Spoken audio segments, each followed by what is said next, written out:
Straeon nos da, Sali Mali. Y picnic, gan Elen Pencwm. Mae picnic Sali Mali a'i ffrindiau yn bicnic arbennig. Bob blwyddyn, mae'r criw yn cerdded i fyny'r mynydd mawr ac yn llenwi ei boliau nes eu bod nhw gyd bron a byrstio. Mae yna chwerthin, canu a bwyta, ond yn bennaf, mae yna lond lle o hwyl a sbri. Mae Sali Mali yn dipyn o gogyddes ac mae'n enwog am goginio ei merang mawr, melys, mefus melfed. A dyna pam roedd Sali yn yr ardd peth cynta yn y bore yn casglu mefus ffres. Wrth iddi orffen lenwi ei basged, fe gofiodd Sali fod angen y garthen bicnic. Nid yw'n syniad da eistedd ar ben mynydd heb rhywbeth o dan eich penôl i'ch cadw'n sych. Mae penôl gwlyb yn gallu bod yn ddiflas iawn. Dwi wedi ei rhoi hi gadw yn rywle saff, meddai Sali wrth fynd am y tŷ. Ond ble? Treuliodd Sali Mali hanner awr yn chwilio pob cwr o'r tŷ am y garthen bicnic enwog. Edrychodd hi o dan y gwely, yn y cwtsh dan star, yn yr atig, yn yr hewgell. Doedd dim sôn amdani'n unman. Crawg! Bloeddiodd Jack wrth iddo hedfan i mewn drwy'r ffenest a glanio nghanol y bowlen siwgr ar y bwrdd. O, Jack Do, dwi wedi colli'r garthen bicnic enfawr. Dwi wedi chwilio am mhob man, ond dwi'n methu'n lan a dod o hyd iddi. Crawg, crawg, meddai Jack Do. Wel, meddai Sali, bydd rhaid i fi fynd o gwmpas y pentre.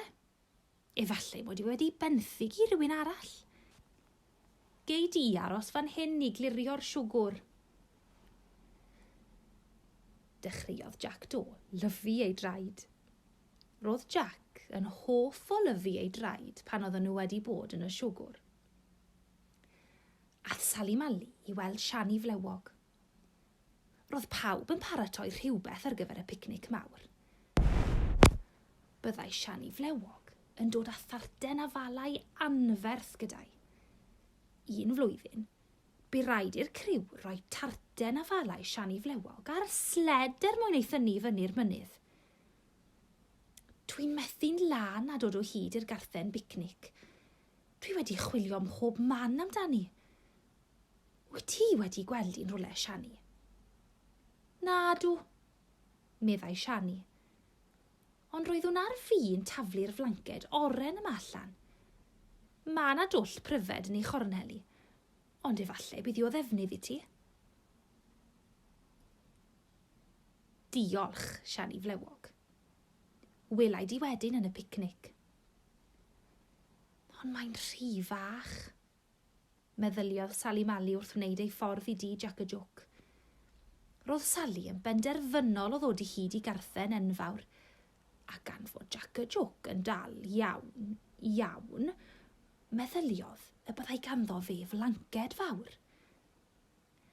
Helo, Jack y Joc, meddai Sali wrth gerdded i mewn i gegin Jack y Joc. Roedd bwrdd y gegin yn llawn dop o dafelli bara menyn. Roedd drws yr oergell ar agor, ac yn y drws roedd penôl Jack. Wyt ti'n sownd, Jack y Joc? Holodd Sali. Chwarddodd Jack y Joc. O, helo, Sali Mali. Nac dw tad. Chwilio am gaws ydw i. Dwi am wneud brechdanau caws ar gyfer pawb yn y picnic. Dwi wedi torri 10 torth o fara yn barod, ond dwi wedi colli'r caws. Gofynnodd Sali Jack y Joc a oedd ganddo flanced neu garthen bicnic sbar, gan fod y garthen wreiddiol ar goll.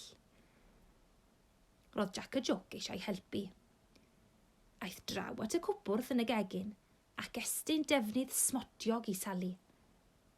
Dyma ti, meddai Jack a Jock. Agorodd Sali y defnydd. Hanges boced ydy hon.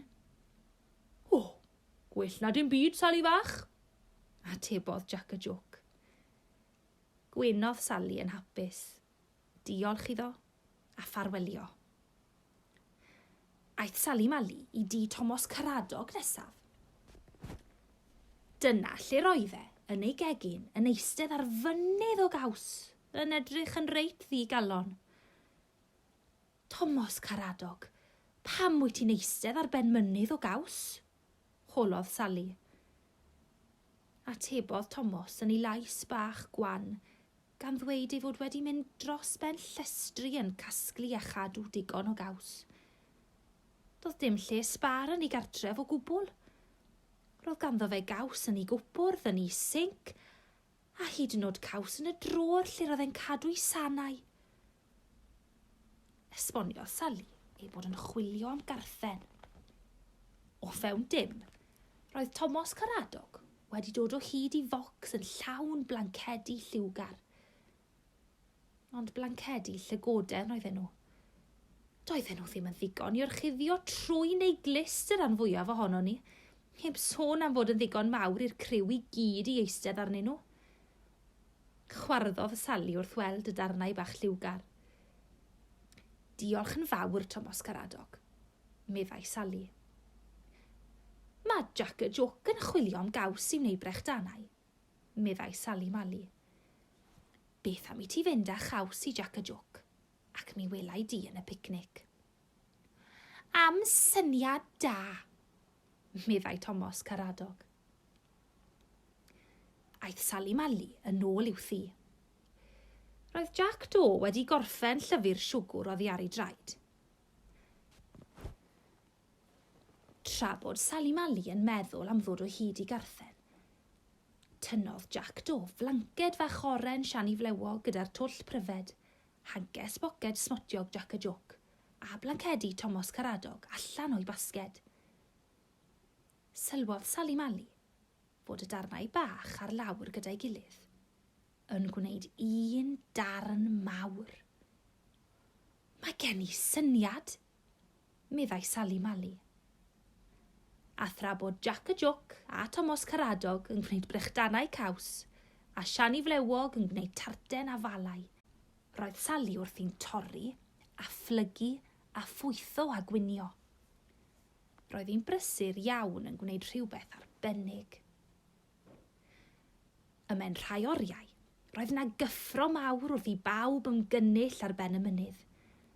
Roedd yr haul yn disgleirio, ond doedd dim sôn am Sali Mali. Iwhw! Gweiddodd Sali Mali wrth iddi ddringo i fyny'r mynydd. Roedd hi'n cario ei merang mawr, melys, mefus, melfed a'n ei chesail. A rhywbeth arall hefyd. Pan gyrhaeddodd dop y mynydd, roedd ei hwyneb yn goch fel tomato, ond roedd hi'n hapus iawn. Dos cynno ni ddim byd i eistedd arno fo, meddai Jack a Jock. O na, fedrwn ni ddim cael gwledd, cwynodd siani flewog. Tynnodd Sali Mali y garthen fwyaf erioed mas o'i bag a'i rhoi ar lawr. Roedd hi wedi defnyddio pob math o ddarnau mwyn creu carthen fawr i'r criw. Roedd darn oren siani flewog yn ddi, heb y twll pryfed wrth gwrs. Hanges Jack a Jock a nifer o flancedi bach Thomas Caradog. Wrth ail ddefnyddio ychydig bach gan bawb, roedd Sali wedi creu carthen liwgar arbennig a oedd yn ddigon mawr i bawb eistedd arni. Hwrê! Gweiddodd y criw. Am syniad da. Oedd, mi roedd yn syniad da, ac mi gafwyd picnic da hefyd. Picnic gwych a dweud y gwir. Ond beth am y merang mawr, melys, mefus, melfed? Rhoddodd Sali Mali y merang mawr, melys, mefus, melfed ar ganol y garthen. Meddyliodd neb y byddai Jack y Joc yn baglu ac yn hedfan drwy'r awyr a glanio ar ei benôl yn y merang mawr, melys, mefus, melfed. Fe chwarddodd pawb nes ei bod nhw'n dost ac i'r garthen gadw penolau pawb arall yn sych a glân. Roedd penôl Jack y Joc yn drwch o hufen a mefus drwy'r dydd.